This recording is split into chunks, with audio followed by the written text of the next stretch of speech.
Welcome to Successful Philanthropy. I'm your host, Jean Shafiroff. This show is designed to highlight the work of philanthropic leaders here in the United States and then beyond. Today with us, Kim Nichols. Kim is the Executive Director of ARF of the Hamptons. And ARF of the Hamptons is an animal rescue charity. Let's all welcome Kim Nichols. Hi, Jean. Thank you so much for having us on. This is Abigail. Abigail is a Cocker Spaniel. So cute. And is Abigail up for adoption? Abigail is up for adoption. She's part of a bonded pair. Abigail is 15 years old, and she is here with Leo, who is 13. Years ago, they were puppy mill rescues, and we successfully adopted them out. And they lived with their adopted mother for 10 years, who recently passed away. So they ended up back here at ARF because there wasn't anyone to care for them. Leo is blind and deaf, so he has a lot of needs. So we're looking for just the right home for these two. And he seems so loving and caring, and is he? Oh, yeah. They're very exceptionally affectionate and very active for their age. So actually, not for their age, they're just very active. They're wonderful dogs. Yes, and do you foresee that they'll be adopted soon? And if someone watching right now wants to adopt the pair, how do they do that? So you can go to arfhamptons.org and you will see all the pets that we have up for adoption. They're on our website.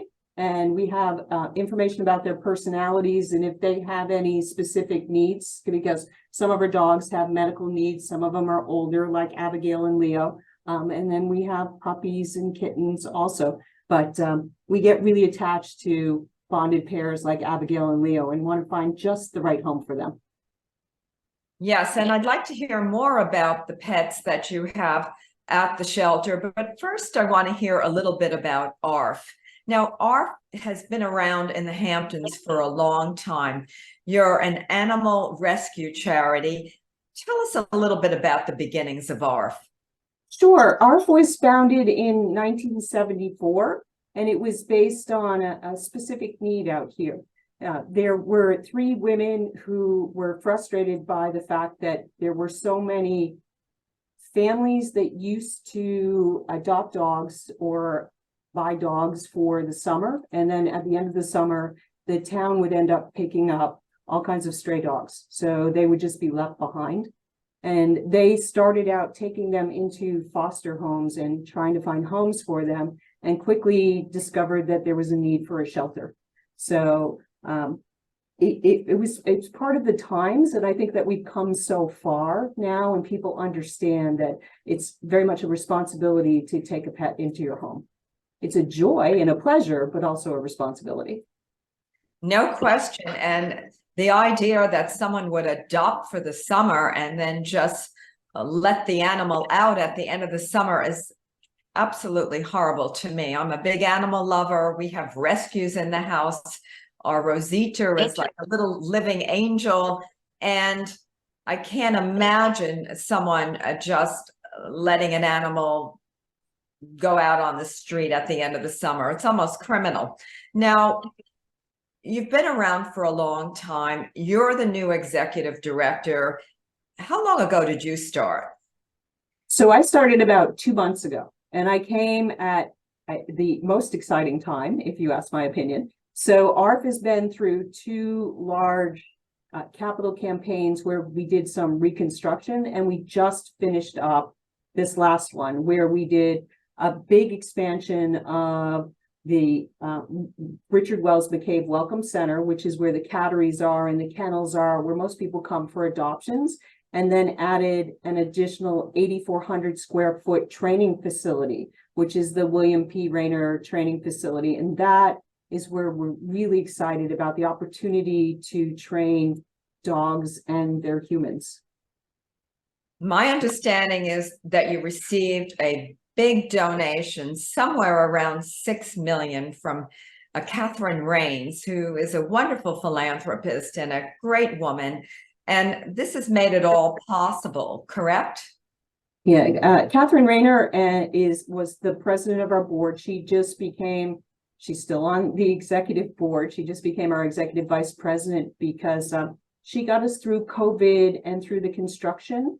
And prior to that, her husband, Billy, who the training center is named after, was also president of the ARF board. And he got us through the first capital campaign. So it's been this wonderful relationship with the Rayner family. They love animals. Animal rescue is near and dear to them, and ARF is so grateful to have their support.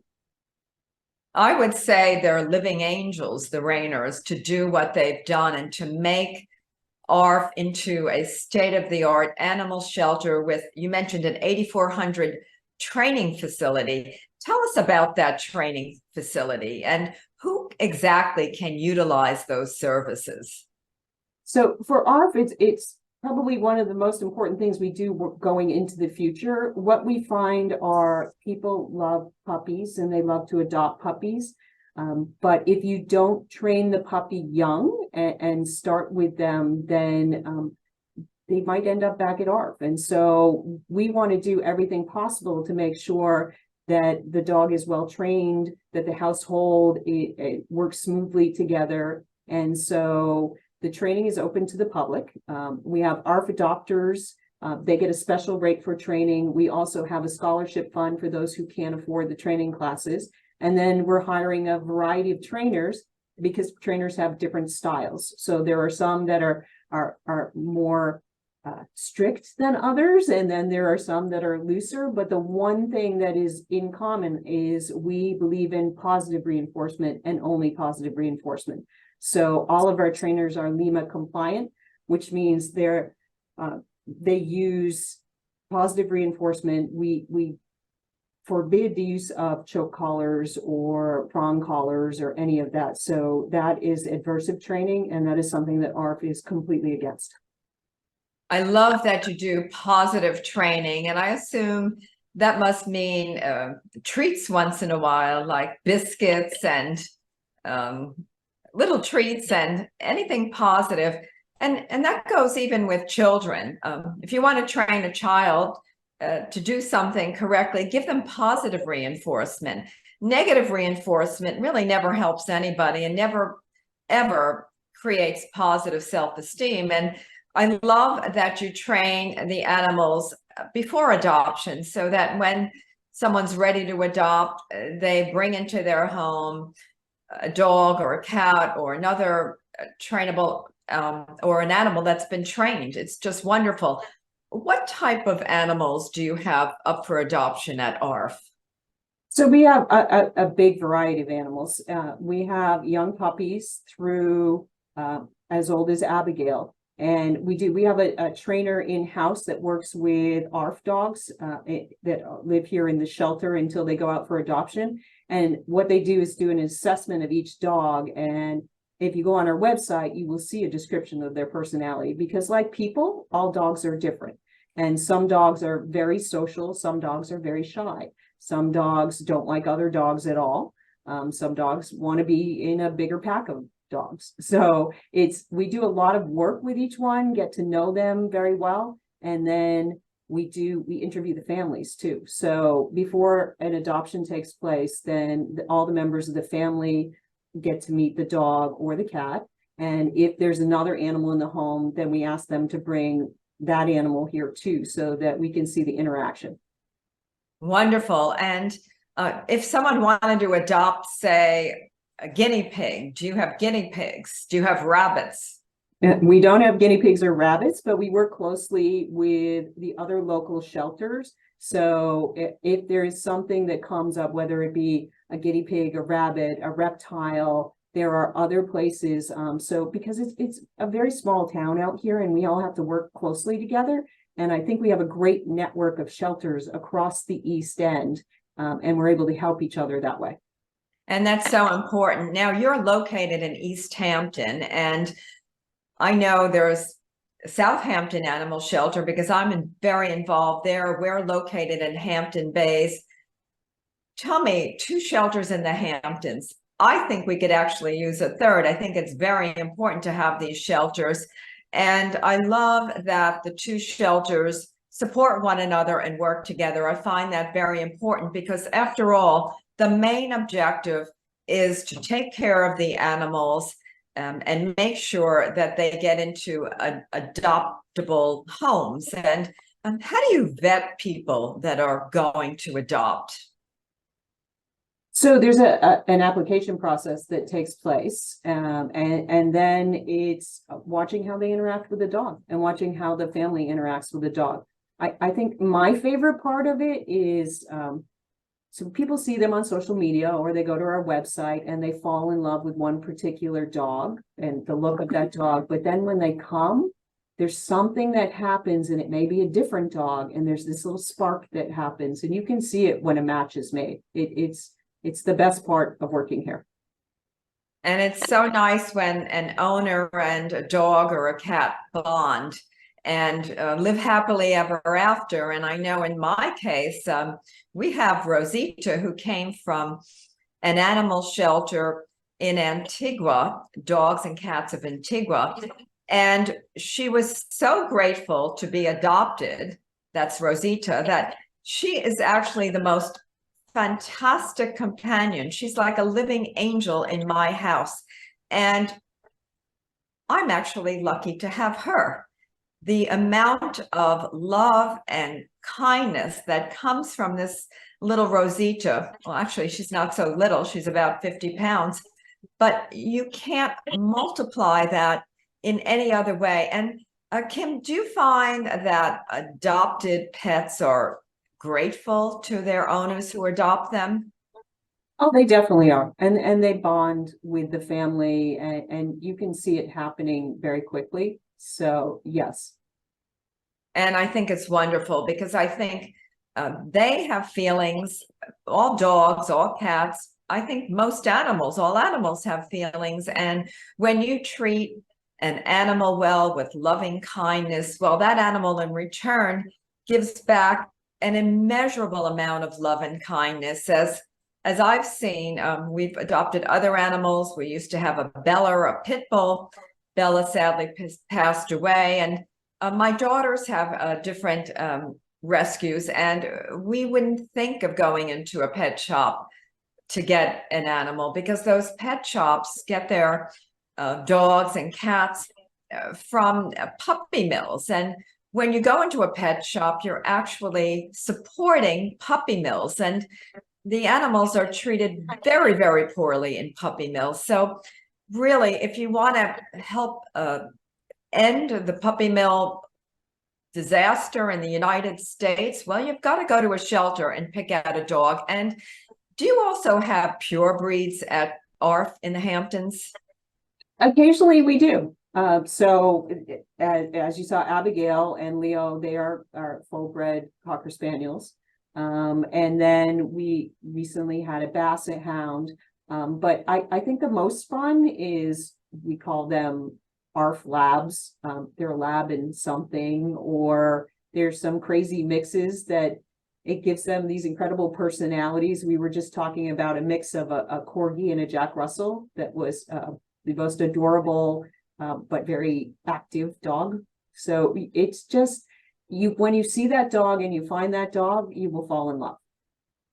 And I wouldn't trade my rescue dog, Rosita, for a purebred for $1 billion. I want to keep my dog. I'm so happy. And she's a mixed breed. Now, getting back to ARF of the Hamptons, you have a big fundraiser coming up this summer. I believe it's August 18th. Kim, can you tell our audience a little bit about the fundraiser, how they can purchase tickets, and why it's so important to ARF? So it's called the Bow Wow Meow Ball, and it is our annual fundraiser. And this is the first time in 3 years we are back in person. Because of COVID and then construction, we haven't been able to be in person. So we're really excited to have it back, and we will have it in the new training center. So it's such a gorgeous space, and we want to share that with everyone. The important part of it is that we are completely run on donations, and without the help of donations, ARF wouldn't be here. So this is our biggest fundraiser of the year. It brings in over 40% of the revenue to ARF, and it's one night that is exceptionally important to us.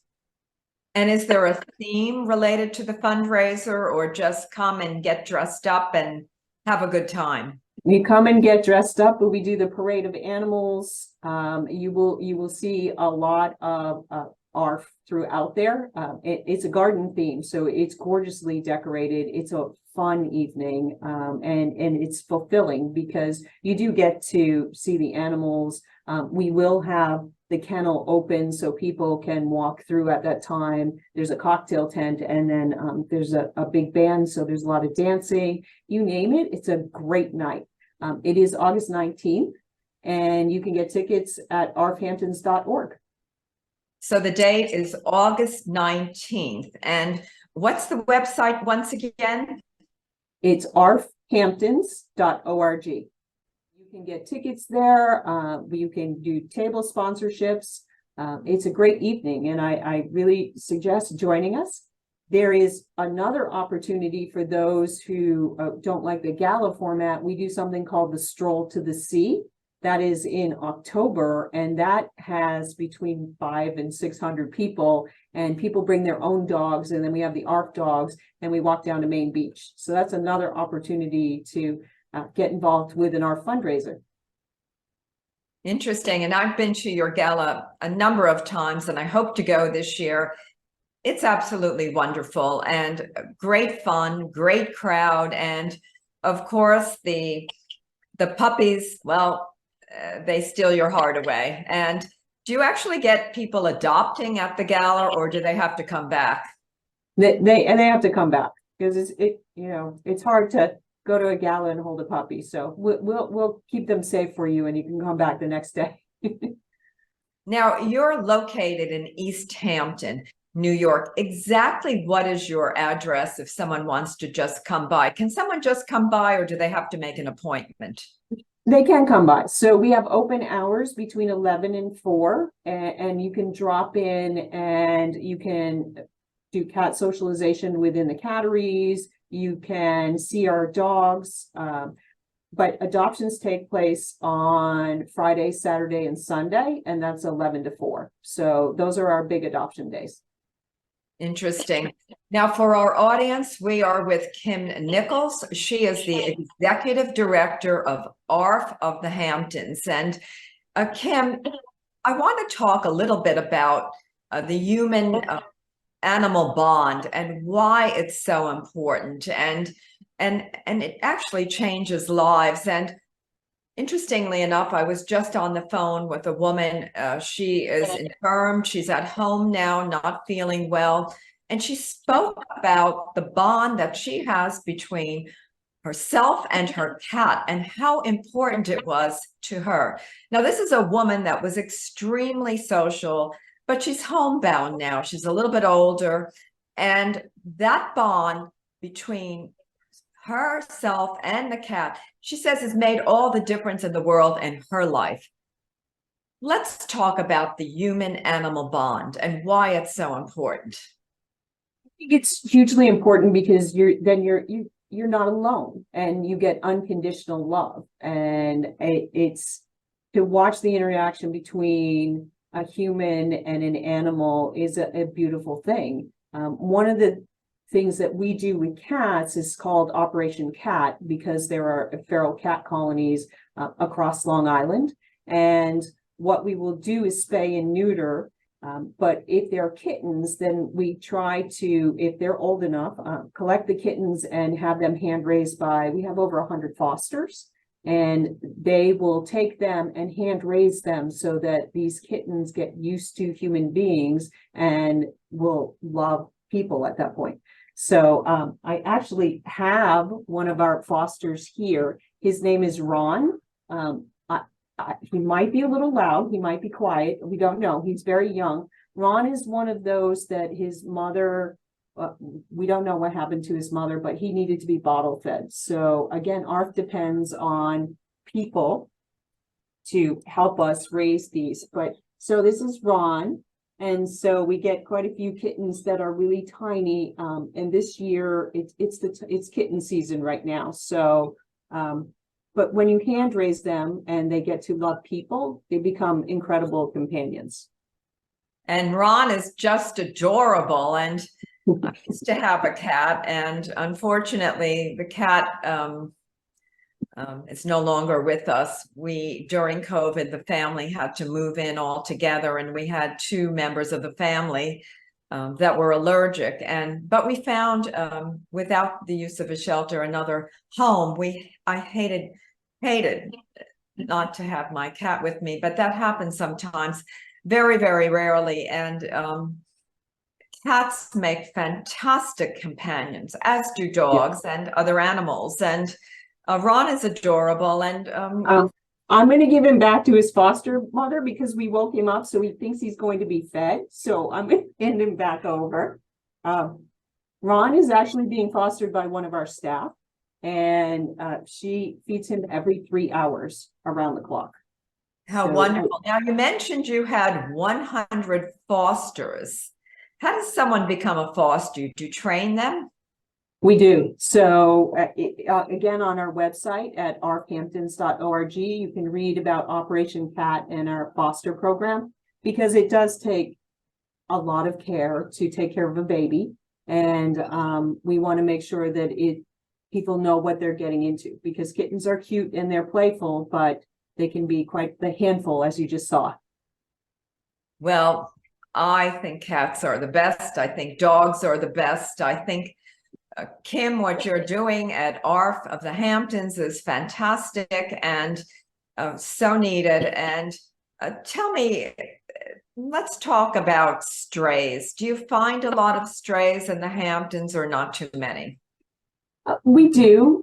So we work closely with the town and animal control, and we will, if we can't find the home for them. So they go to the local veterinarian first, and then if they don't have a chip or we can't find them, then they'll come to ARF. Again, we'll post them to see if we can find who their owner is. A lot of the animals that we have come from outside of New York. So New York does a great job with spaying and neutering. They do an incredible job, actually. So in the South, there are many high kill shelters. So we try and move as many dogs out of the South as possible. And many of our dogs come out of South Carolina. In a week, a little over a week, we'll have a transport from there. We also have working with a group in New Mexico and four-legged flyers. We're lucky that we have people who love to fly their small planes, and they will pick up the puppies for us and fly them to East Hampton Airport, which is right next door. So it's fantastic, the amount of people and the hands that help to get animals into great homes. I think it's wonderful. And I love that you're rescuing dogs and from puppy mills or from situations in other states, and bringing them up to the Hamptons for adoption. Now, if someone wants to maybe work at ARF, are there any positions available? So there are a few positions that are available. One that is extremely important to us is we are looking for a veterinarian.